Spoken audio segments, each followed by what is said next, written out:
दुनिया में कोई बाप ऐसा नहीं होगा प्यारे जो बेटी की विदाई करता हो और जिसकी आंख में आंसू न आए हो। हर पिता की अपनी अनुभूति है।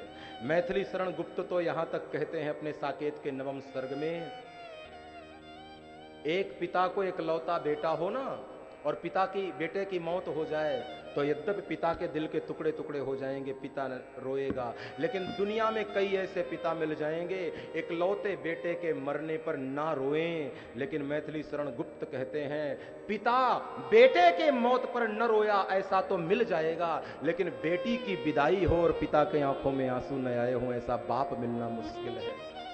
बेटी की विदाई होती है ना तो बाप की आंखें प्यारे छलक ही जाती है। ये धर्म का सिद्धांत है। जनक ने सीता की विदाई करी ना तो बैरागी जनक भी जो कभी न रोए थे वो सीता की विदाई में रो पड़े। हिमालय पर्वत है और पर्वत जैसी स्थिरता आज पार्वती की विदाई पे करुण हो गई।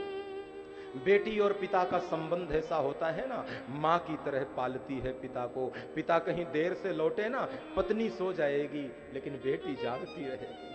पिता को कोई बीमारी लग जाए ना तो बेटी को सबसे ज्यादा चिंता होती है, मेरे बाबा ने औषधि ली कि नहीं ली, मेरे पिता ने दवाई खाई कि नहीं खाई। पिता कहीं देर से आए ना तो उसको सबसे पहले दौड़कर गिलास में पानी भरकर देने वाला कोई पात्र होता है तो वो होती है बेटी। इतना प्रेम होता है पिता और पुत्री के बीच में, और जब इतना दुलार और प्रेम का बड़ा पात्र पिता के आंगन को छोड़ करके जाता है तो पिता का हृदय विदीर्ण हो जाता है। पिता देर से लौटे ना तो बेटी जागती रहती है, बाबा आएंगे भोजन कराऊंगी, बाद में भोजन करूंगी।